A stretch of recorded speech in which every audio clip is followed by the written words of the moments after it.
We're going to go ahead and get started because we're striving to be on time. And since this is the beginning of the festival,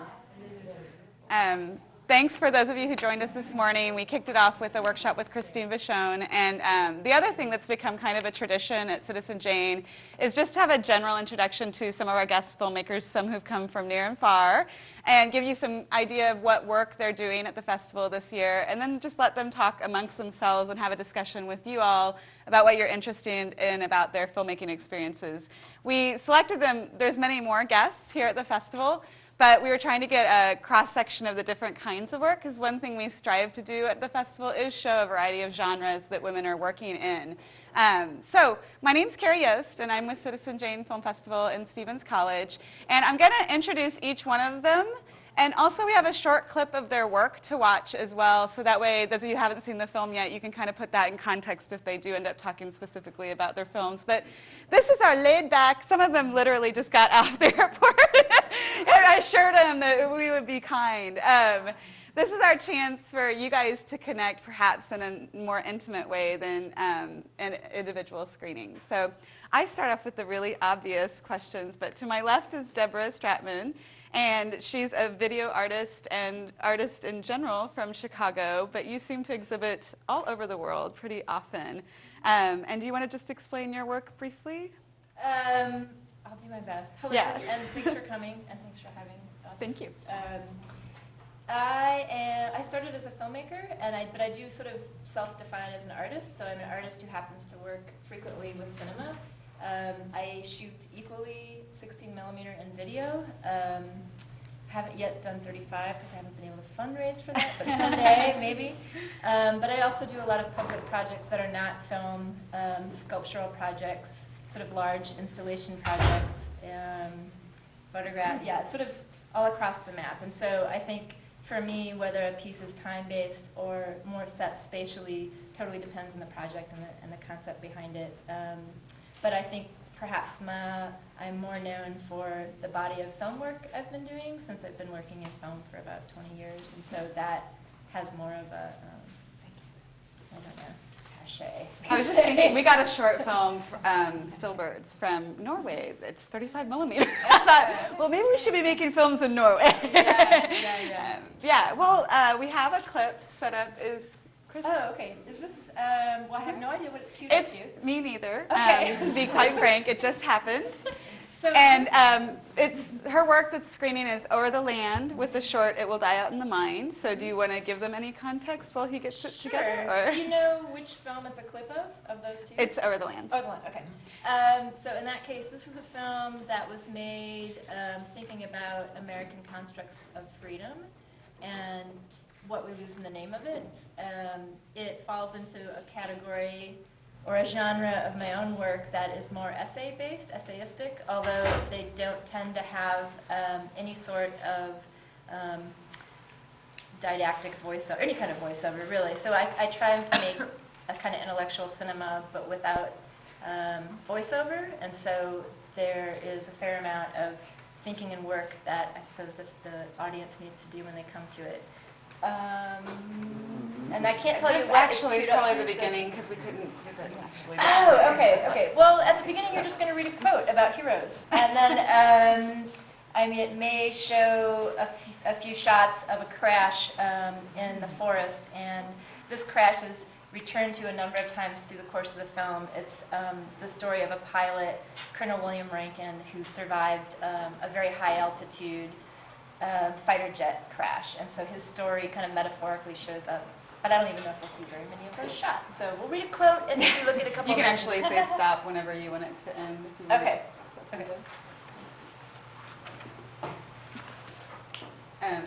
Chris, can you get the light? I don't know. Oh, sorry. Can you pause it then? And can somebody from Cat or get that light? The lights. These lights, though, Chris, there's a switch. Thank you. I should say this is a 52-minute film.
old message. My name is Colonel Rankin. I'm author of the book, The Man Who Rode the Thunder. Please tell Deborah that I'm very grateful for her interest in my story, because I'm now 87 years old and I no longer do interviews. Thank you very much. Thursday, 9:44 p.m. End of messages.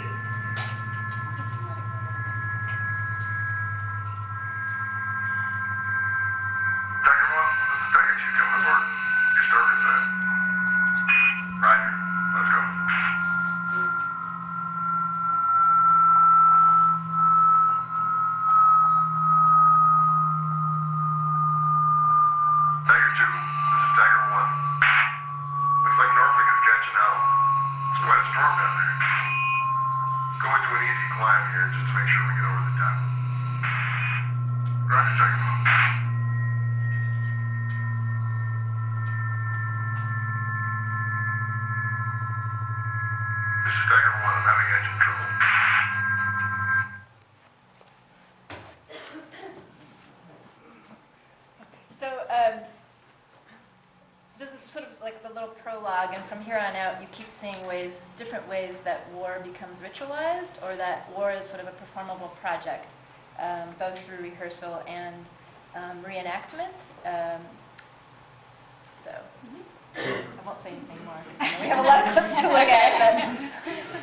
Well, and to her left is Julie Bridgham, and she is here with a documentary called The Sorry Soldiers, and she's been making films all over the world for some time now, it seems like. Do you want to give us a brief biography as well? Sure. I started out actually working in documentary television.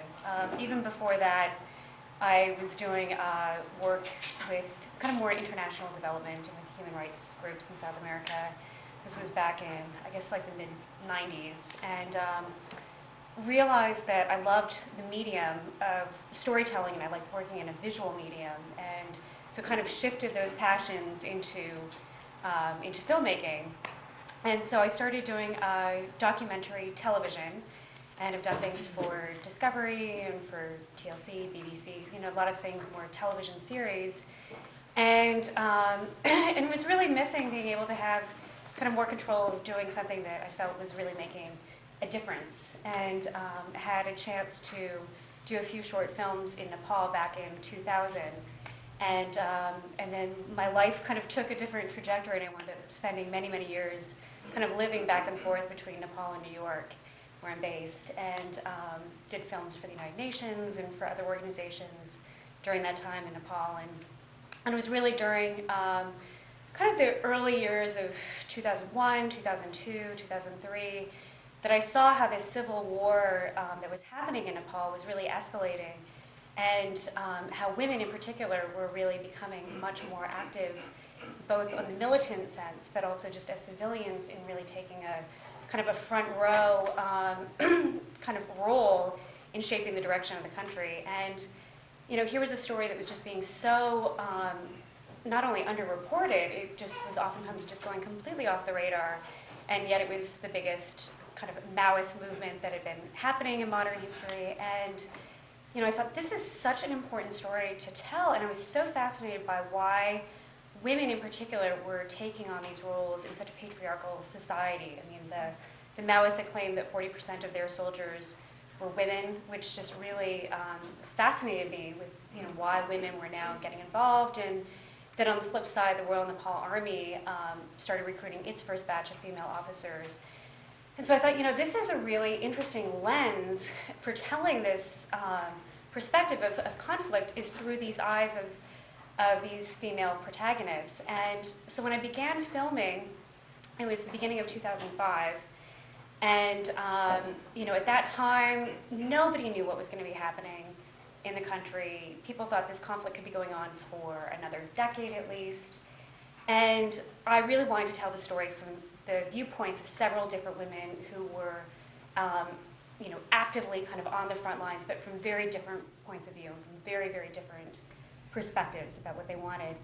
And I thought, I'll be filming maybe for a few months. It's going to be more of a character portrait of these women from different perspectives and different aspects of Nepali society, kind of with the backdrop of the political situation. And little did I know that very soon after I began filming, which was right after the king overthrew the government, everything was going to start changing. And the country wound up going through probably one of its most historical periods where you could really feel that a whole revolution was taking control underfoot. And so it was at that moment that I realized, over the course of several months, that this is pretty incredible to be witnessing a revolution as it's happening, kind of in real time, through the points of view of these players, and from very different sides. On one hand, having the chance to film a Maoist woman, and on the other hand, filming a woman from the army, or a woman that's a human rights lawyer. And so we wound up following their stories over a period of several years. And as this revolution unfolded and succeeded, and then their search for justice afterwards. So it's been kind of an interesting journey, to have been able to document that. Okay, well, let's watch a clip. Okay. Do you know anything about where we're starting from? No, I don't, actually. Okay. All right. I wish I did, but I have no setup for this, but no setup at all. It's the mystery clips.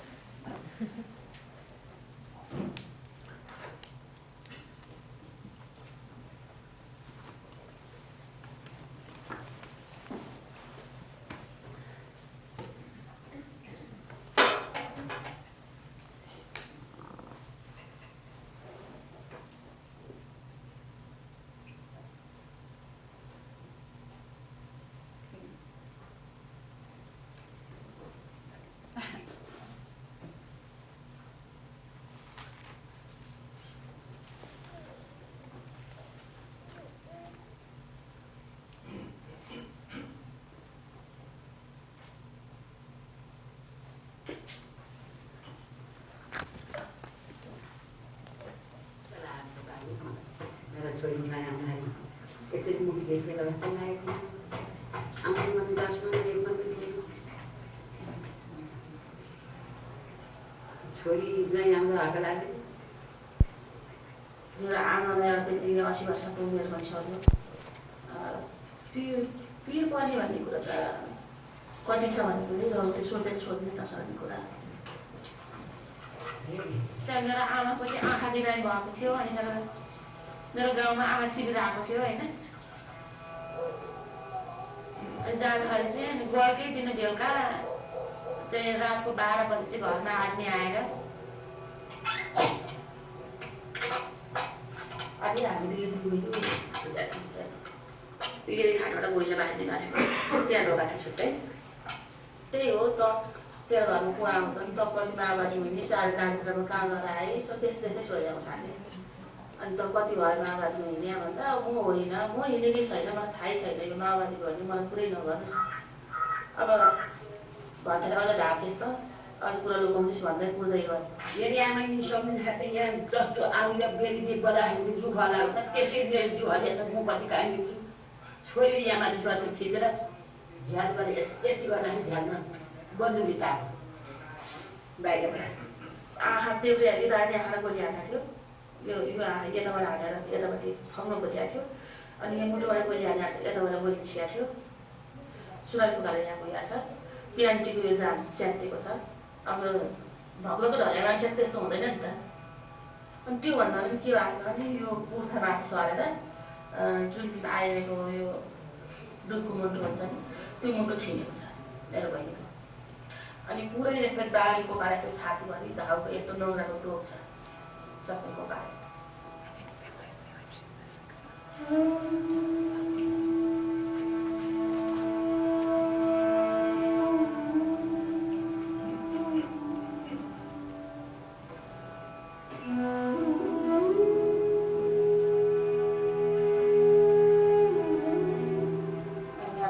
जहाज भएको थियो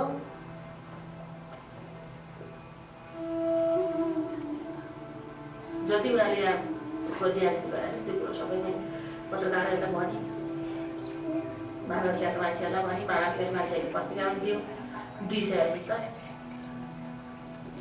अब बलात्कार गरेको पनि हो आएर यसको रातको 12 बजी घरमा ढोका भत्काएर जे होस् उनीहरूले चाहिँ एउटा कुरो गरेको पनि मैले एउटा कुरो छुट्याएको छैन न प्रत्यक्ष देवी देवी सुँगार भनेर पत्रिका निकाल्यो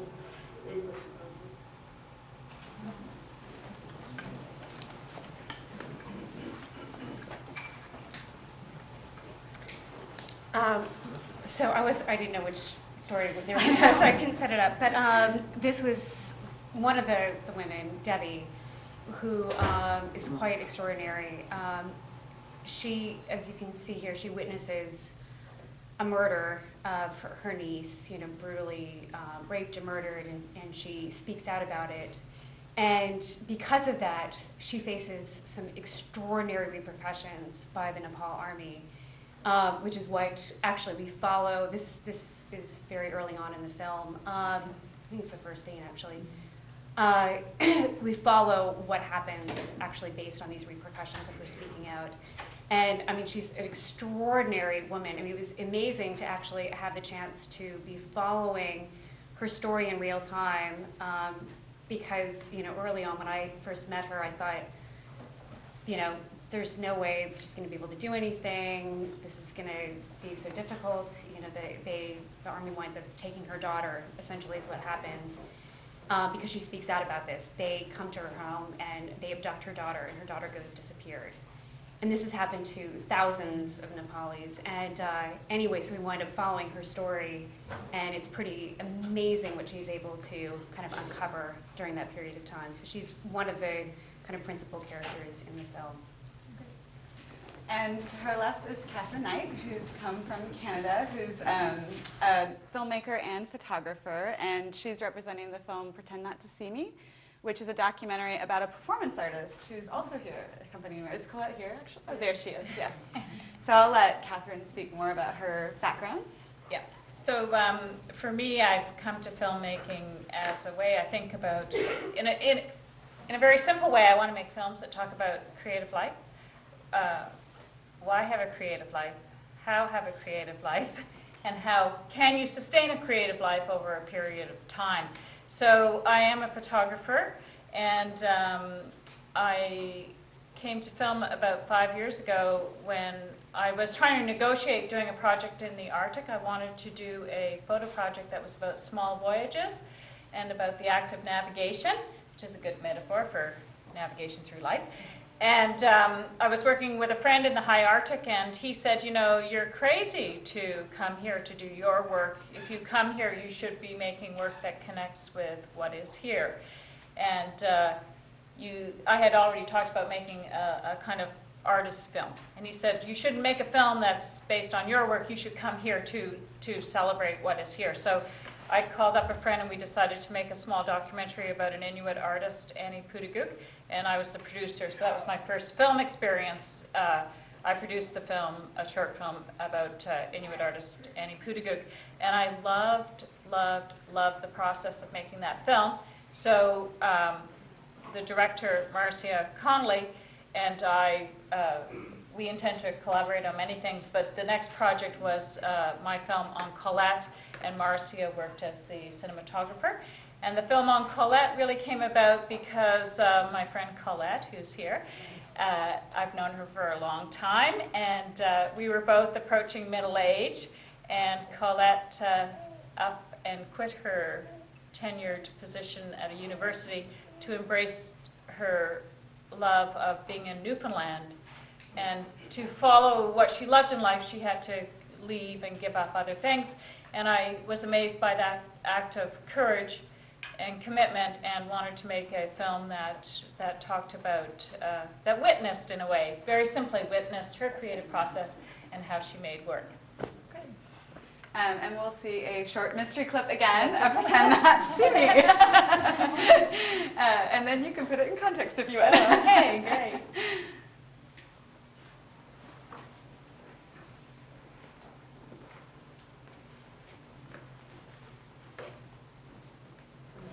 Put things together again, but a lot of the pieces have, yeah, I mean, it's changed completely from the original context of making them. This is a consumer cyclone costume, performing in Quebec City, Montreal, and last time it was performed was in Windsor, Ontario, at the Devonshire Mall. If I can get this on, so many years you need to be repositioned. When I performed this in the mall, they had to seek special permission for it. I caught a lot of sort of strange looks from people. Kids loved it. They followed me through the mall.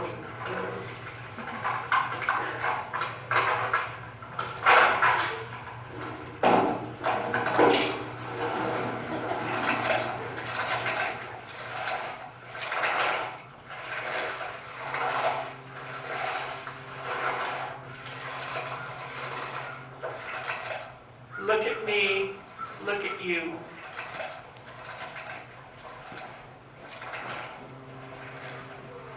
Look at me, look at you.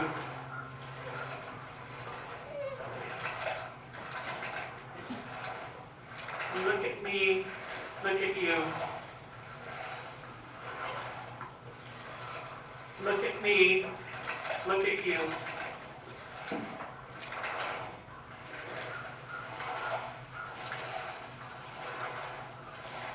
Look at me, look at you.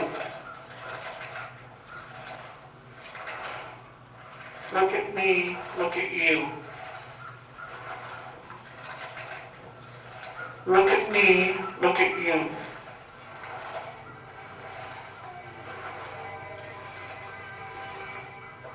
Look at me, look at you.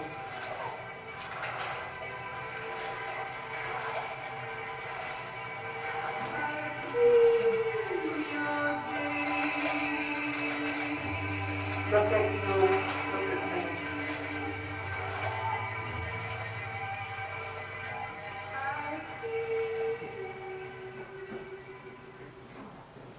This would be a good time to add that we're playing these from DVDs, low resolution of their films, and there's beautiful cinematography behind all of these films, so I just want to say that. You know, the actual films you'll see this weekend are a much higher resolution and a finer print. It's not their work, it's our work. But yeah. So that's Colette's performance, Consumer Cyclone, which was she did in the 90s, I think. Hey, Colette, they were the first one. And when it was first done, she did it in a shopping mall where she dressed as this residue of consumer culture and tracked through the shopping mall. And then in the film, we took her out to the local community dump, and she walked through the dump. So that would be one of 13 performances that we documented in the film. And in many ways, the film's kind of simple. I mean, it just says, let's witness the performances and see them and experience them with some of the sense of duration that you have in the performances. And at the same time, to look at Colette's relationship to the place she lives, which really is way out there and is really a place that's difficult to live, and how does she do that? And to her left is Sherry Sampson. Sherry actually comes from, well, she's not from Columbia, Missouri, but we're happy to have her live here now, and teaches art in the art department, digital media and other things. And she's here representing one of 3 different programs in the Columbia Art League that are video art installations. So if you get a chance to go to the Columbia Art League tomorrow, it's right next to Missouri Theater. It's hard in Columbia. We don't have that many galleries to actually show video art, so it's quite a challenge, and she's been working on that all day. But perhaps she could explain it a little bit. And I don't know how long your clip is. You could even possibly, if you wanted to play it and talk over it, that's fine. But go ahead and explain it a little bit, and we'll see. Because it's a mystery clip. Yeah, I think isn't it 2 minutes? I think that's what she was doing. I happened to walk in the lab right when she was working on these clips. Yeah. So. Yeah, the installation is at Columbia Art League, and it's actually between shows, so it's a little odd. There's watercolors up, and then our videos. Interesting juxtaposition. But my work, I come to moving image, and I say moving image because I don't work in the medium of film. I work exclusively in the medium of video, and these days I think that distinction is becoming more and more nebulous. But I do work in video exclusively and come to it from the visual arts.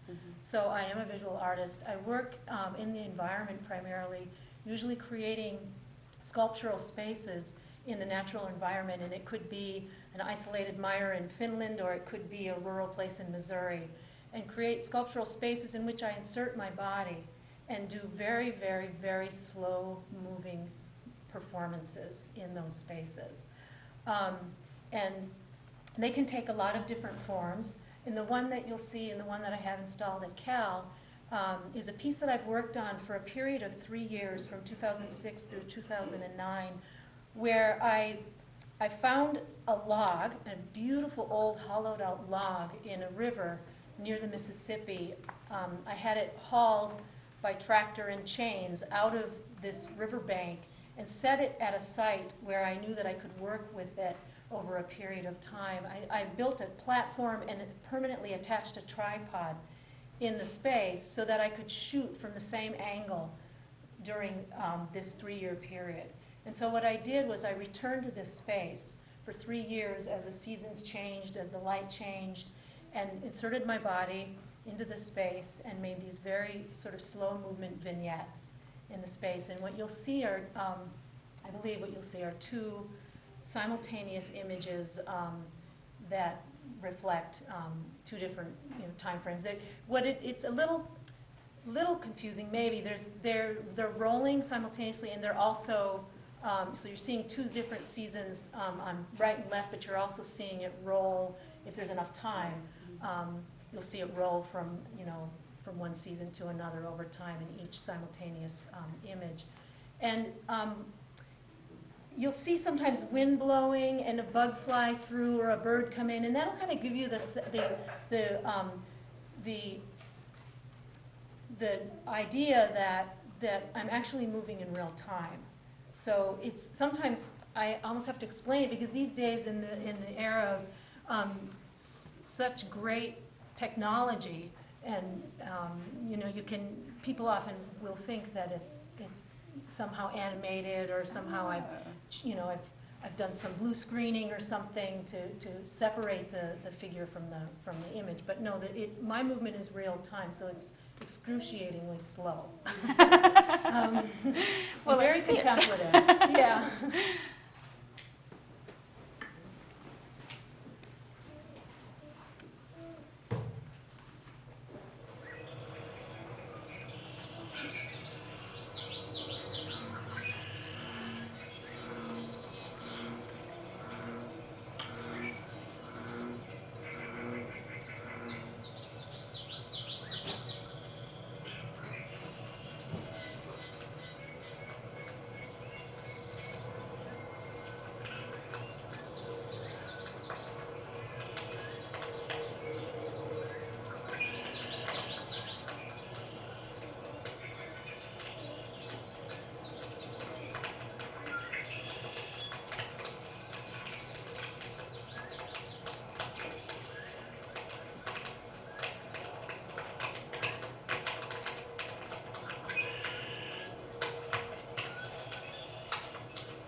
So the one on the left there's actually a couple rolls, as you saw.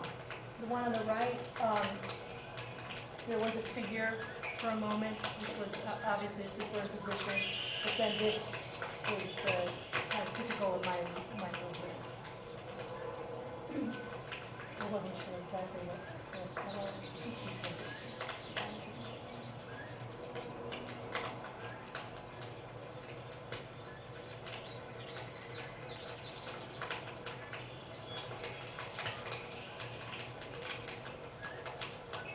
So there is, in fact, another roll on the left. Were you cold? Oh, I can get cold, but these particular time frames, it wasn't cold. But there are some you'll see where I am actually on ice and snow. Was someone controlling that fire? Or That was a controlled burn. was it? Okay. Yeah, yeah. I figured, because you looked very relaxed about that. Yeah. There were moments, though, during that shoot where I wasn't so relaxed, when the smoke started getting pretty close to my face, Yeah. when the fire was really high. So, And to Sherry's left is Nadia Helgren, who literally just got here.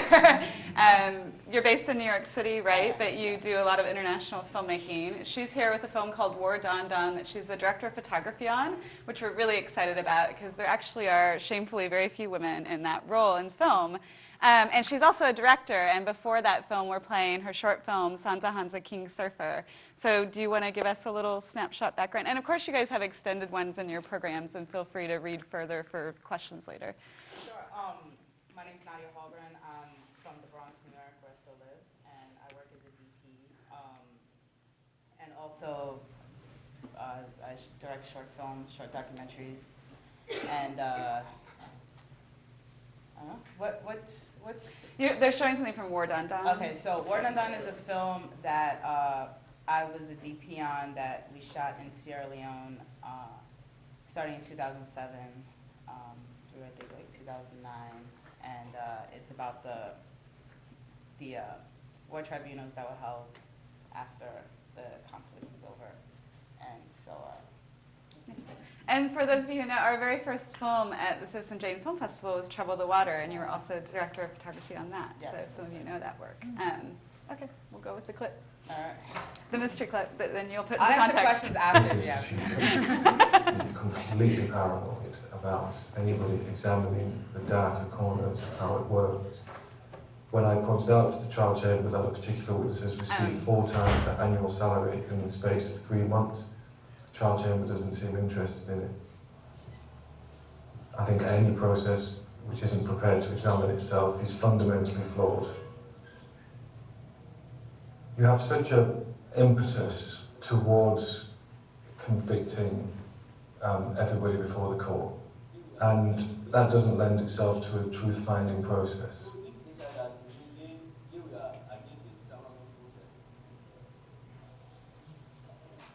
This is a system which there is an attempt to get close to a truth. I think you get a greater chance to get close to the truth working on the side of the defense. Representing people who've had extreme lives. And you have to have some empathy with the human condition.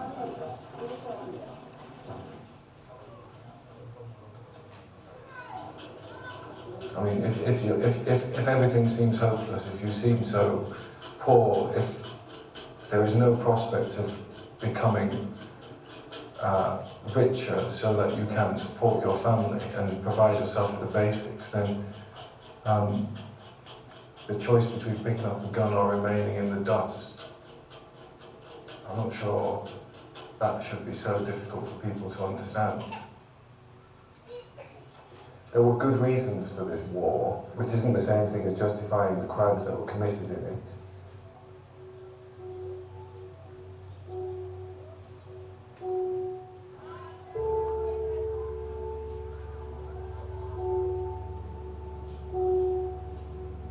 You know, for me it's been obvious for a long time how poverty, why should a poor person who is being deprived of basic amenities, things which we take for granted, then be expected to fit in with society. Well, I come from a poor background, a working class community in the north of England, where people don't generally go to university. And although it wasn't desperate poverty like some places, it was still a place which was poor enough for it to matter, for it to prevent people from advancing and achieving and becoming, something more than what their circumstances defined.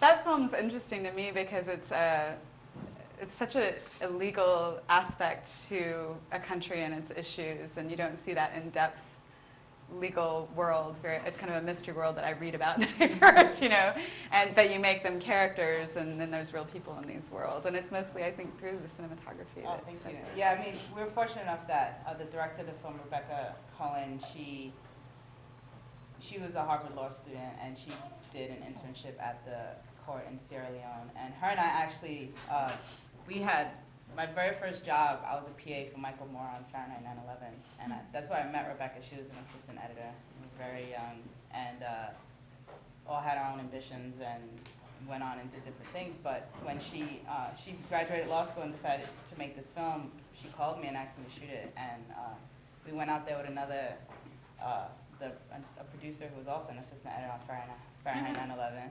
So the three of us kind of came back together after many years of doing our own thing in film and taking different directions, and we went on and we made this film. So it was pretty fun doing that. Great. And then to her left is Julia Reichert. Julia's a pioneer in the documentary film industry, and to prove that, we have 2 screenings actually this weekend.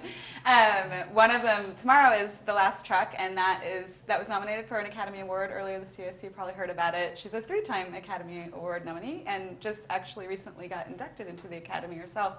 And then the next day, on Sunday, we're doing a retrospective film of one of her earlier works called Growing Up Female, and if you've not heard about this, it's kind of an icon film in the second wave feminist movement, and I think one of the first films maybe made that was used widely at that time.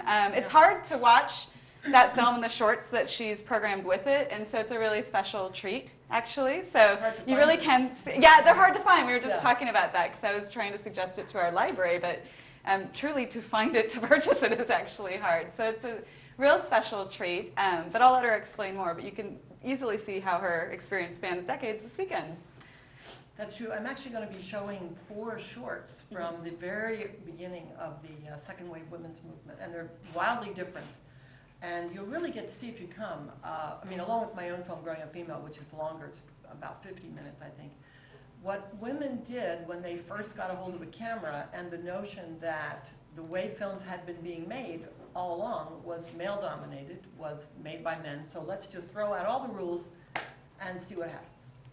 So I'm going to show 4 shorts along with Growing Up Female, which is a little more traditional. So I live in small-town Ohio, and I've worked in both fiction and documentary. I've directed a fiction feature and produced 2 fiction features, as well as a number of documentaries, and I also teach film now. So, and I was really involved in the early days of what we now call the American Independent Film Movement. Back before, I guess I should set up this clip a little bit. It's just the very beginning of The Last Truck, so if you want to talk about that. So back before the economy collapsed, about 1.5 years ago, in my town of Dayton, Ohio, a shock wave went out, which was at the big General Motors plant, which had been there for as long as anybody could remember and was a beautiful big plant, and employed at one point upwards of 6,000 people, was going to close. News came out one day, and being, as we say, citizens with cameras, my partner Steve and I said, well, this is, I mean, we do big films, but we also do films for our hometown. We do small things as well, and this seemed like a perfect, something we should document somehow. So it became, I mean, as time went on, obviously, nobody knew the GM would go bankrupt. I mean, this was before all that started happening. This was a local story, which then became an HBO film. So I guess we should just watch the video. Okay. This is just, if this works, it's just the beginning. Yeah. There's that logo. Yeah. Can we get these? Yeah, thanks.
chosen our plan.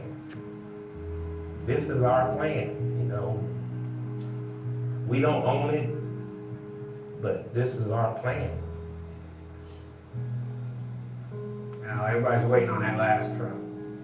Got about 100 jobs left. Okay, here come the last truck. I said, wow, it's coming. It's coming. What went through my mind?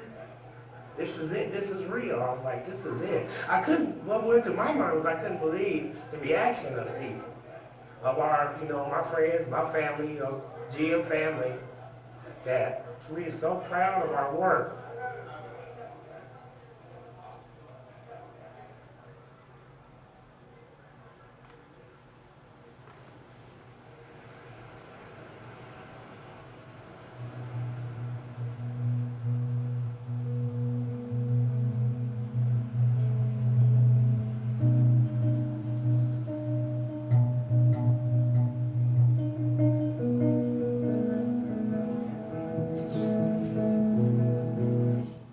Yeah, that's good enough.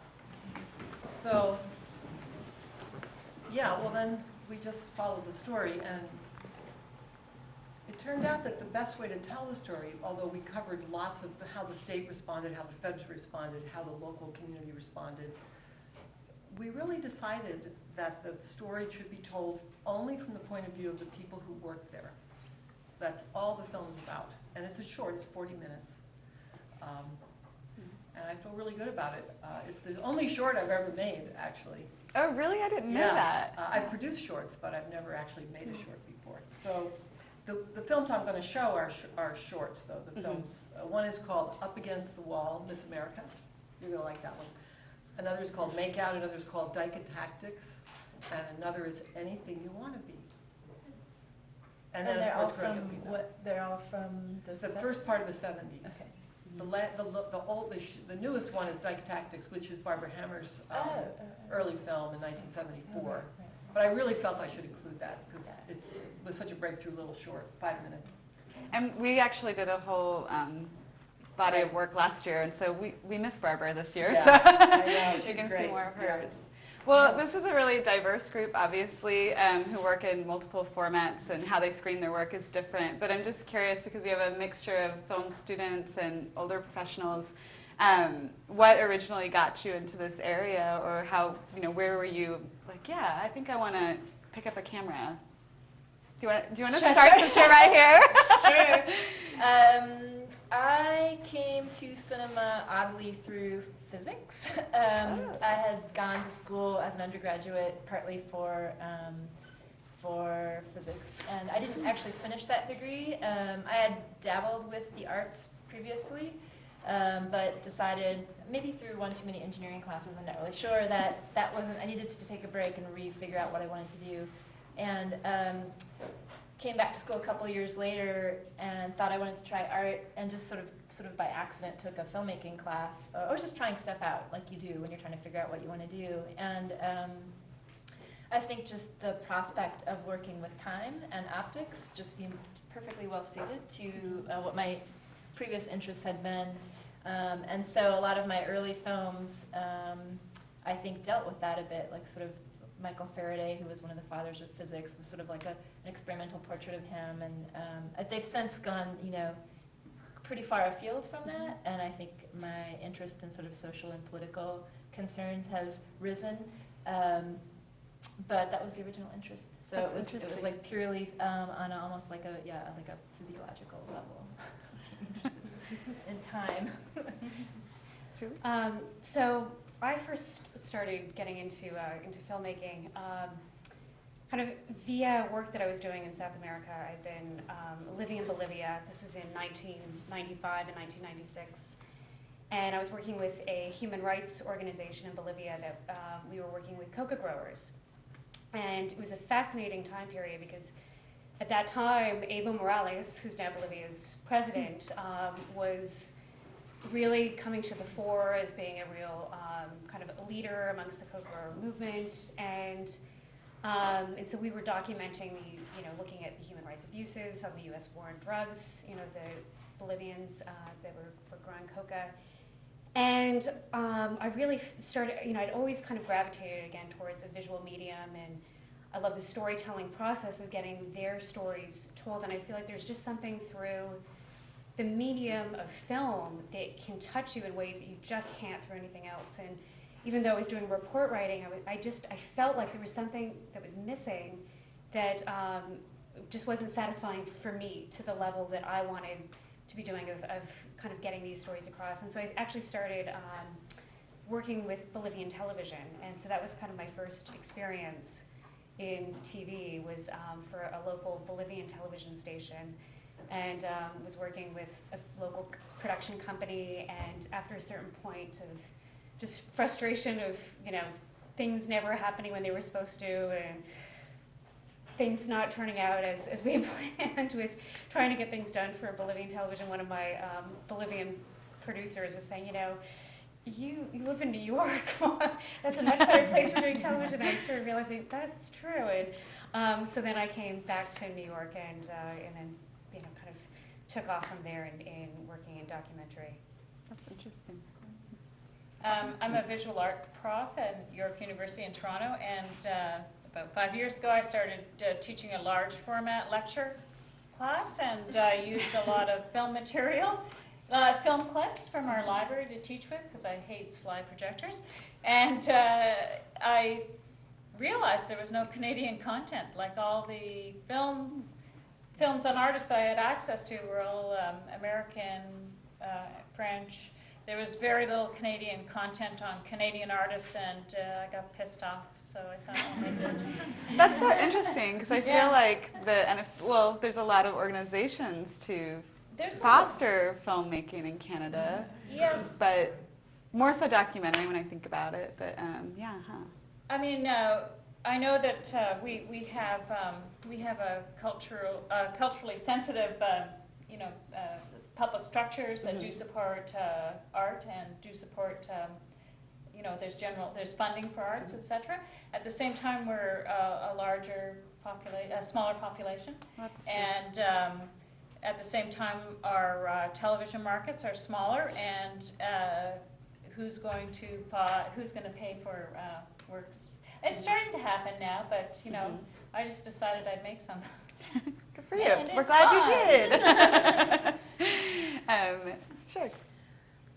Again, through the visual arts, I was probably somewhere around 1990, 91, I shifted from doing two-dimensional work into environmental sculptural work. And immediately, when I made that shift, the sculptural work included my body and performative aspects. And so it naturally followed that I would turn the camera on my body and on the performance as a document. And of course, many of those early ones I would not show anybody. But so that's how I started working with the moving image. And recently I was at an opening, and I hate to admit this, but I was at an opening of paintings, and I said to my friend who's also a video artist, I said, sometimes I'm just not sure how to relate to painting anymore. And I know there's been a lot of times when painting has died, a number of phases where painting has died, and of course it never will ultimately. But for me, the moving image is just so vital, and it's just so exciting, and communicates something that a still image doesn't. And what I have done actually is, what you'll see if you come to Cal, is I work with both photographic and moving image. So I have a dialogue between the photographic images, which are basically sort of reading as film stills, and then the moving image. I went to graduate school at the University of Iowa in 1993. I enrolled in 1993, and one of the things that drew me there was the work of performance artist Ana Mendieta. She worked with Hans Brader, who created the intermedia program in the art department there, and I was so moved by Ana Mendieta's work that I thought, I wonder if Hans Brader is still there, I wonder if the program is still there. So I actually attended. I found out the program was still extant, and in '93 I enrolled. So in the intermediate program is when I really started then working with the technology of video and learning. At that time analog, and then after I graduated, shortly after I graduated, it all shifted over to digital. So I basically had to self-teach myself the digital end of it. But it was started before graduate school, but then really was catapulted in graduate school. So. Nadia, was it Michael Moore or earlier? Or? It was, I guess, my very first draw was just to images and travel. As a young kid, I loved old National Geographic magazines and seeing these exotic images. And I grew up in the South Bronx. I was never traveled. I barely was allowed to leave my house. And I was obsessed with just going places and stuff like that. And then International Center for Photography, I set up a community program in my neighborhood where they taught kids how to use cameras and take pictures and stuff like that. So my mom begged me to go. She said, please, can you do something with yourself and go to this photography class? So I went, and it was amazing, and I loved it. But I felt that when I felt I wasn't an amazing photographer, and it was too still for me. And around this time was very early of like mini DV cameras and like kind of consumer digital cameras that were small that you can buy for like 20 bucks in the store. So I got one of those and started shooting video, and collaborated with other artists and photographers that were kind of in my circle, and everyone wanted to work with the person that had the video camera, because it was just like right at the beginning when people were integrating like moving images with either performance art or dance or stuff like that. So I was like, okay, this is kind of feeling like the right thing to do, because I'm always busy and I'm always moving around with the camera. So I finished high school, and it was time for me to go to college. I really had no idea what I wanted to do. So I opened up my course manual, and I see film class, and I'm thinking, well, this is probably the easiest thing you can study is film. Right? You go to class, you watch films, and that's what I did. And I would sleep through all my film classes, and then one day I took a documentary class, and then watching documentaries and talking about documentaries, I was like, this is definitely it. This is what I want to do. So how I decided that I wanted to be a DP was I realized that documentary crews are very, very small. If you're lucky, you have a director, a producer, a DP, a sound person, and a PA. That's your 5 people that are on your documentary crews.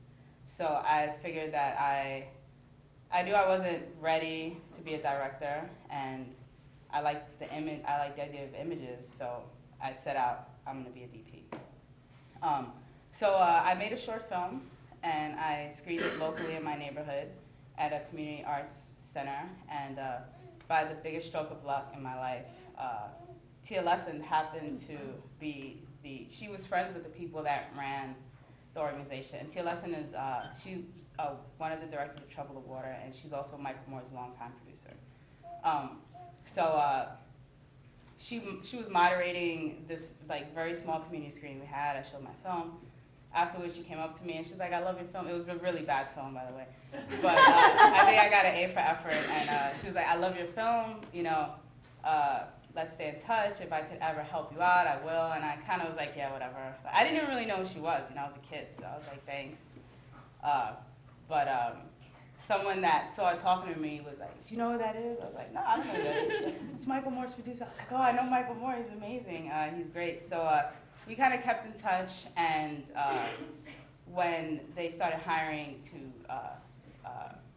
for Fahrenheit 9/11, she gave me a call, and she says, I really want you to work on this film, and I know that you shoot, and I can't really give you a better job than a PA, but I promise you that if there's ever an opportunity for you to shoot something, I'll make sure you get the opportunity. So I was so excited and happy, and I had never worked in the film industry. I didn't know how to work in the film industry. I didn't know anyone in the film industry.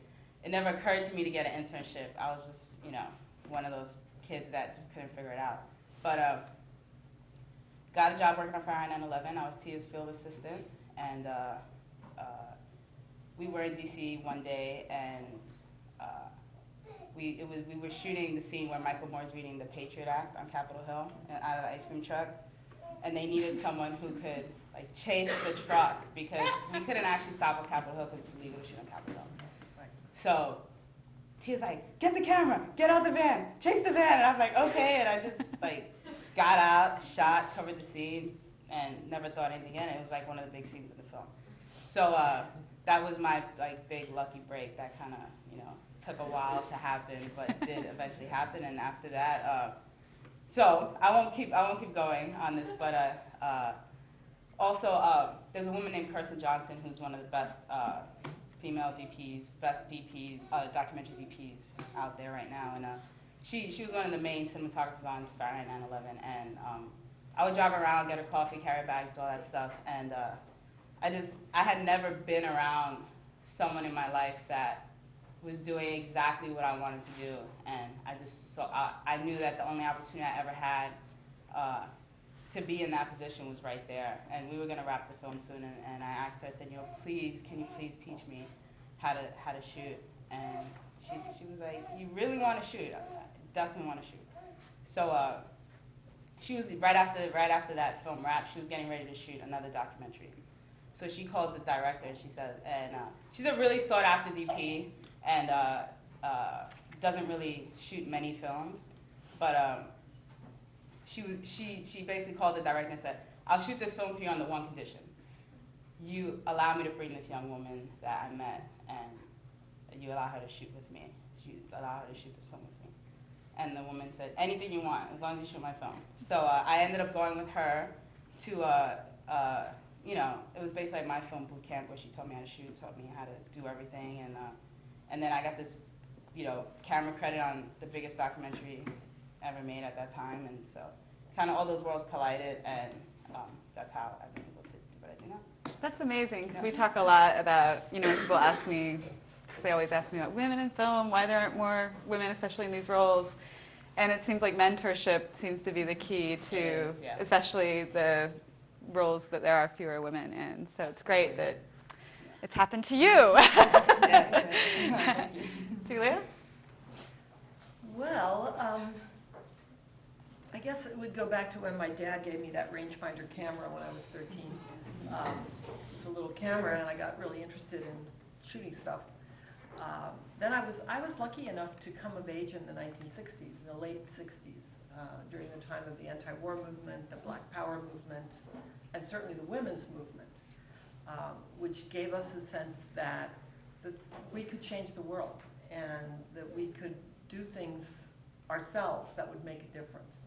So I had my camera, and I was really a serious photographer, won a few contests and so forth, but it didn't seem like photography could really reach that many people.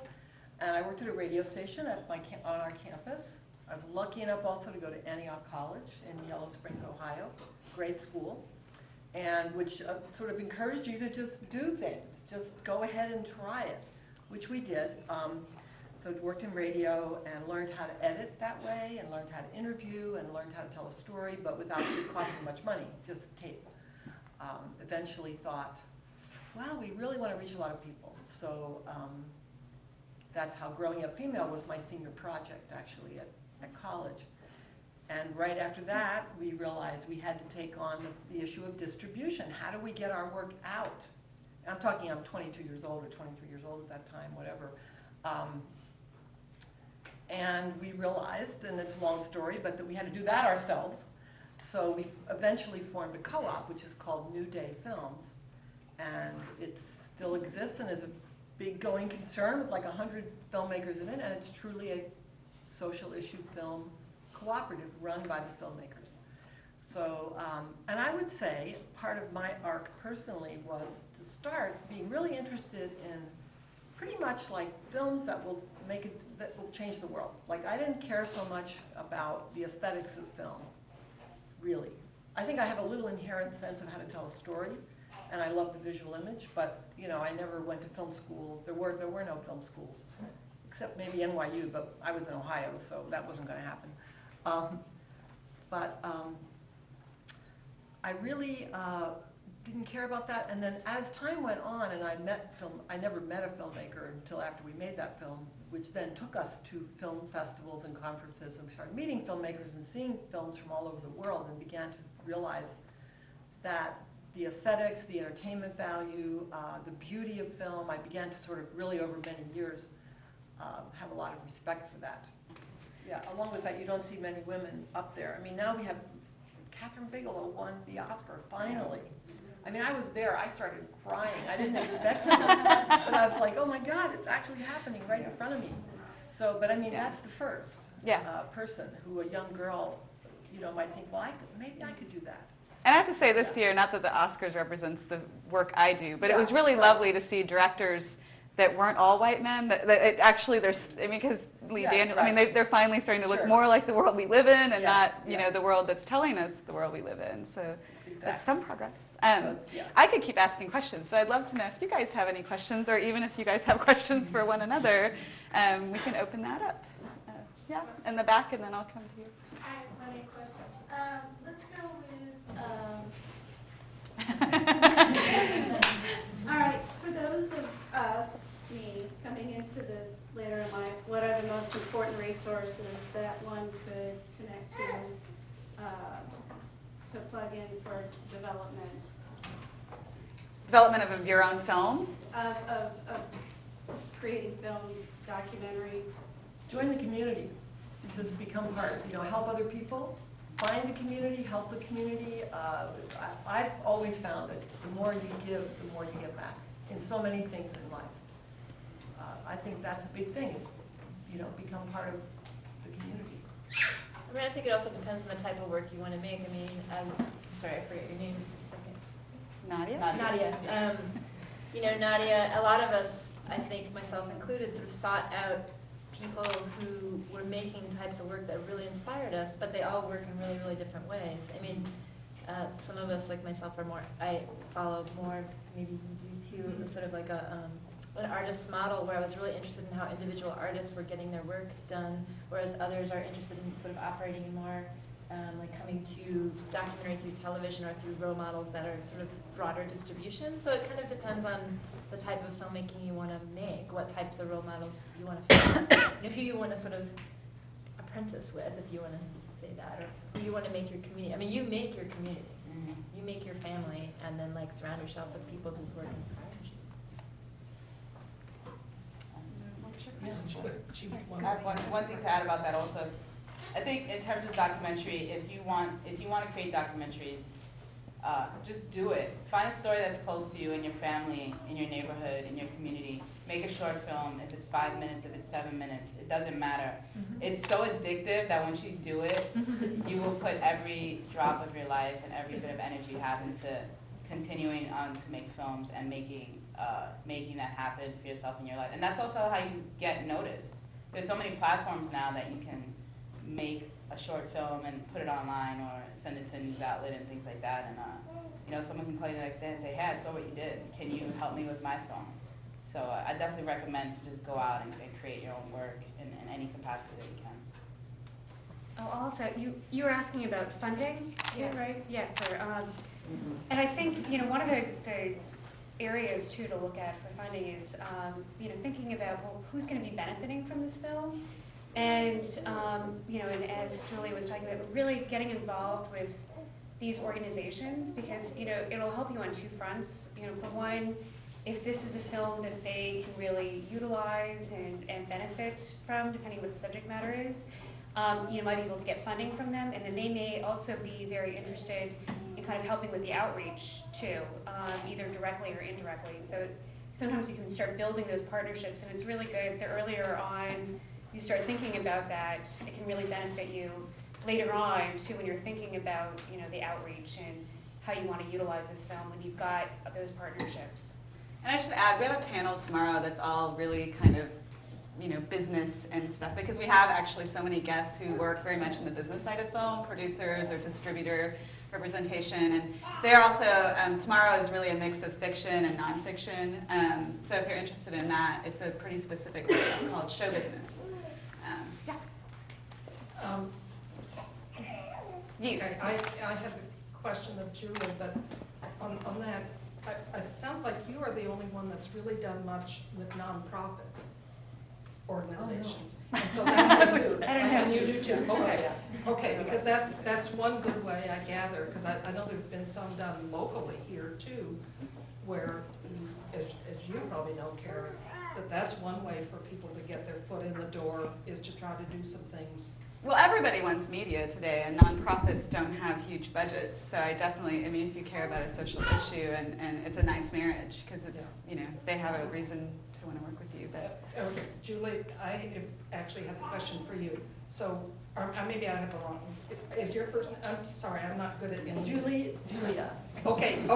We should find you. Okay. It was for you. enough to try to get Are you still, what film school are you with?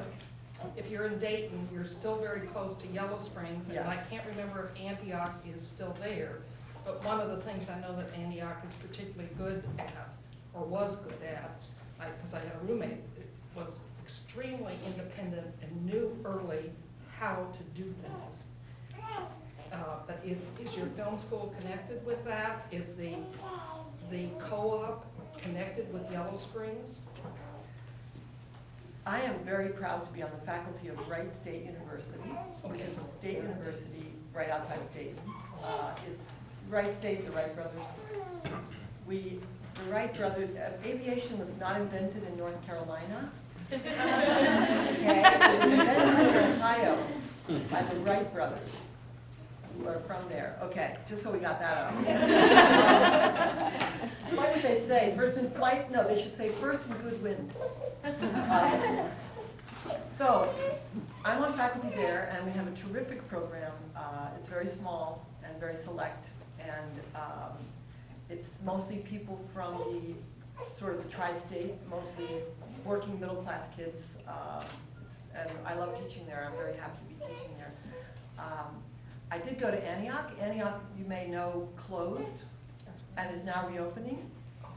It's going to reopen in 2011, which I'm very happy, I'm a very big supporter of that.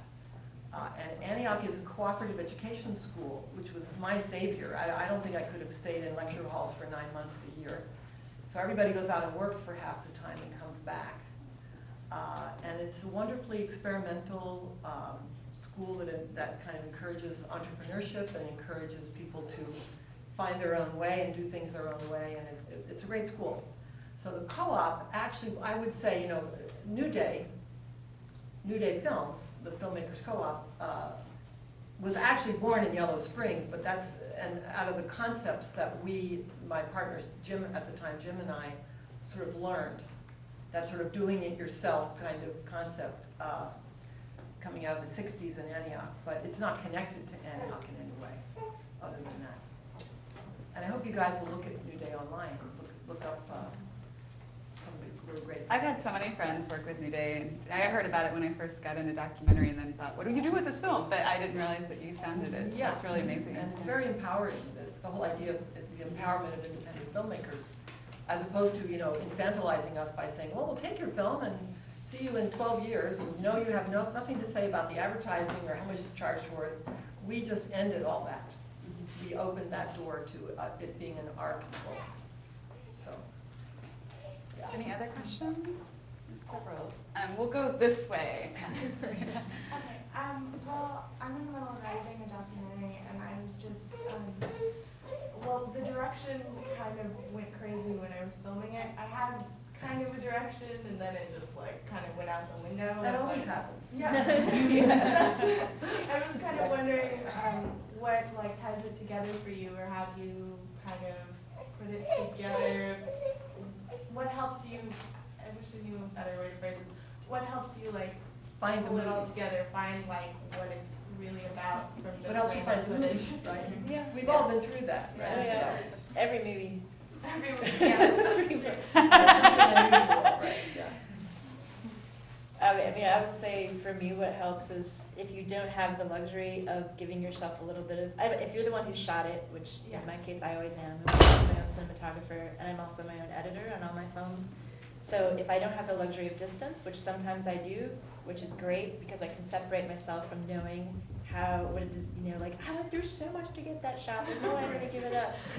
It's really, really, really hard to do that, and but you have to. If you don't have that luxury, then just, if it helps if you're, can sort of impose a kind of schizophrenia upon yourself, where you're able to look at the image, maybe with someone by your side who can sort of help you have distance from it. I mean, that definitely helps. If you really have lost, if you're like, okay, it's not the original film that it was anymore. So now, what is it? And it's hard to look at, I don't know, other people probably have tricks too, besides time. For me, time's the best, but if you don't have that, maybe someone by your side who can help you, pick out what's really working. I think I refer to it as the battle for perspective, Right. Which is a huge battle that you go through with every film. I think fiction or documentary, but especially documentary. And I think part of the trick is you have to kind of divorce yourself from the experience you had shooting it and realize you now have some material. And you then have to ferret out. Documentaries are really made in the editing room. They're written in the editing room, not in the shooting part. What do I have? Just like you said, what do I really have here, and how do I make it into a film? It may mean shooting a little bit of different stuff that you didn't think you were going to have to shoot. It may mean, who knows, writing a bit of narration here and there. And I think bringing other people in to look at cuts, the right people, I find it hugely important. I don't know how other people. Well, I think there you have to know what your audience is too, because if you bring in the wrong person to see the film, they have to be someone who has if it's a like in my case, working on films about artists, they don't necessarily have to have a story, or so I have to make sure I show it to someone who's at least in the same territory as I am, but having another set of eyes is good. And also, I mean, I don't know, in your edit room, how you set up things, but, working with cards is also index cards is really helpful, because you can just kind of play around sometimes, just kind of brainstorming and sometimes just trying things totally outside of the box, but seeing how that plays, just at least contextually can be really helpful too, and kind of get you thinking about certain things in a different way, and sometimes you can start seeing different themes that are there that you may not have noticed before.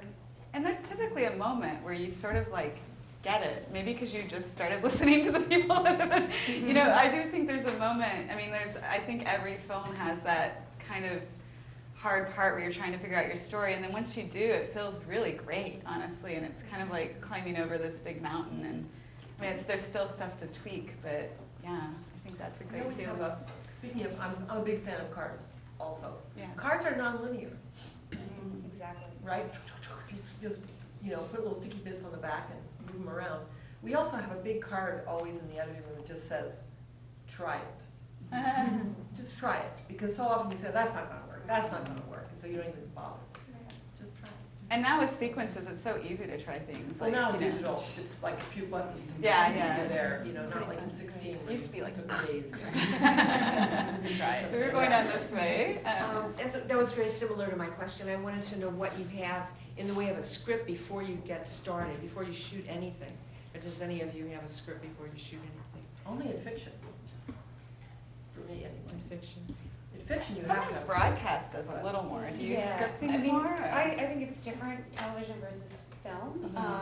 Speaking about for film, I had a treatment, and a treatment, is essentially something that you kind of need for initial funding, and it's an idea, it's a visual idea of what the film is going to be about. And of course, this was before I began filming, and it's in an area where there was a Civil War going. I had no idea. My treatment was really just, it was a piece of fiction, basically. And I was like, well, I think this sounds good, and I'd love to get this. And it was a helpful exercise, though, if nothing else, having the treatment, because it did get me start thinking about what is it that I'd really like to see? What are, there's questions that people ask, and this is where sometimes just the process of going through grant writing can be very helpful for you in just thinking more clearly about what your objectives are, and there's a lot of questions that you have to answer, and what's the trajectory going to be, and what's your arc, and oftentimes you don't know, but it can be helpful to just try and envision what that might be. And in the case with my film, you know, what started out as one idea wound up being completely different because, you know, real life took a very different If you see direction. the Sorry Soldiers, it really seems impossible to even possibly script. And at times I actually wondered if the filmmakers would make it out alive. You know, truly, it feels very like right now happening. It's very complex, which is one of the things I really appreciated about that, is that, you know, there's not, we tend to like good guys and bad guys. And, I mean, it's a very complex film about a complex situation right now. And so the idea of a script would be crazy. But I do feel like grant writing, as you go through it, because you do it in different times of the process, and it gets, you know, easier and easier because you actually start to know your film more and more. And that has been helpful. Well, I did find moving into the world of film from, and I would say I'm a new filmmaker on Project 3 now, and moving from visual arts to film, I found that I had to articulate my idea much more fully than I was used to. Like I did have to kind of think it through in a different way than I was used to in visual art, and even if I didn't end up at the same place, I had to visualize the journey, even if the journey was a totally different journey afterwards. But I thought it through more than I was used to. If I could ask a follow-up, I'd like to know if you have different versions of your films so that, you know, a certain version may be suitable for television, or maybe a certain version of a certain time length for educational purposes. Did you do that? Yeah. It kind of depends on the film for me. I don't know about you guys, but more and more I think that's kind of, especially feature-length documentaries often have a really great life in the educational world, but not at 90 minutes or 100 minutes. More, you know, if you're able to cut it down to under an hour, it's really helpful. With the film, just as an example though, the film that we made called A Lion in the House. It's a 4-hour movie, 4-hour documentary about children fighting cancer. We followed, you know, 5 families over 6-7 years and just followed everything that happened. Well, how much can you use a 4-hour documentary? It was on national television. So we actually ended up making a series of 6 short modules on different subject areas for professionals on like end-of-life issues, sibling issues, survivorship issues, you know, you name it, that were asked for by the field. And they're completely different movies. They use a lot of the outtakes, which is really exciting. So there's a lot of this repurposing in many ways that I think is going on, that we all kind of have to accept that is part of what we need to do to get our films used.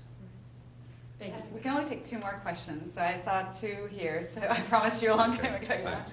I'm really curious about something you said, Julia, in the beginning of your comments about in the beginning of the feminist wave and there being this throwing out of the rules.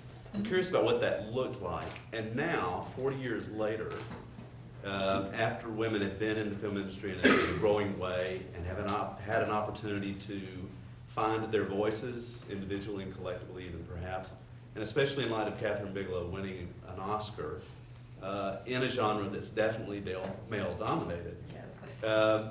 What did throwing out the rules look like? How's it different now? Have we actually gotten close to a time when there are simply filmmakers instead of women and men and what have you? That's obviously a really big question. We call it the women's liberation movement, by the way, not the feminist movement. I would say that's a really big question, but I think one of the most important things that happened is we have now, which we did not have before that, the lives of actual women, real women, as we live them, good, bad, relationships, everything, on the screen and on television in a way that did not exist before that, pretty much. So that's a huge change. And I think women have found their voice in so many different ways. What I want to show you all, you know, on Sunday is some of the very beginnings of that, some of the very, very early efforts at redefining what film might look like and might be like, and saying what is it that women need to talk about right now. So that would be a whole panel discussion. Which we'll have on Sunday, but that is actually what we were thinking of is, you know, we're watching this film that was made a long time ago with this purpose, but today, what does it feel like? What's different? I mean, I'm very interested in hearing people talk about that growing up female retrospective screening. And then in the Primus shirt, yes. I was just wondering, kind of general question, what's the most important filmmaking technique when you're trying to convey your overall message for a documentary? Like, is it just pacing? Is it talk to? Like, what's the most establishing shots? For me, elasticity. I mean, elasticity? Yeah, flexibility. Yes, literally. I mean, I feel like if you're making it for documentary specifically, if you don't have an elastic sensibility, then it's hard to have any other choices be right. But I know that's not a technical answer, and you're looking for like, well, what camera should I choose? Or, I mean, I feel like, but it's a dialogue. You don't work with scripts particularly because it's a dialogue between you and the situation, and so you have to be receptive to changes that happen, and willing to see them for what they are and move on them. I mean, but there's so many different types of documentary. Like if I decide to shoot a project with 16mm film and make more of an essay documentary, the style that I do that in and the time that I take to do it is radically different than if I choose to shoot on video and go to Western China or wherever that might be, Cambodia or something, to shoot a project. I shoot in really different modes, and so I don't feel like there's any one right, this is the best thing that you should do, and if you have this ingredient, your documentary is going to be great. I think you have to sort of answer with technology to the social question or the idea that you're interested in. I mean, I think, one of the key things too is structure, and it's kind of getting back to the edit room. I mean, there's so many different ways that you can structure a story, and that, I think, plays such a big role in really how you want to achieve your goals of the film. Yeah, so I think structure is a really big part of it. I think there's like no one thing, because everyone here is going to give you a different answer. Yeah. But I would personally say I work a lot in verite character-driven films. So your characters, your access, that's key. If you want to make sure your subjects want to engage with you, they want to be a part of the filmmaking process, and that you can be around and spend a lot of time with them, that they're giving you and the world something that you can't just find anywhere else. That your access is there, that you're not trying to make a film on the other side of the world where you can't get to it whenever you need it. I think that those are some like the key things. Well, we can end with that, but thanks for coming, and I'd like to say, obviously they're busy people, but they've come here this weekend and we've captured them, and I think if you have more questions, they'd probably answer them, certainly when you see them throughout the weekend. So hopefully this is a good chance to get to know them, and then go to their screenings, and they probably could answer more if we didn't get to them. Thanks a lot. Enjoy your weekend.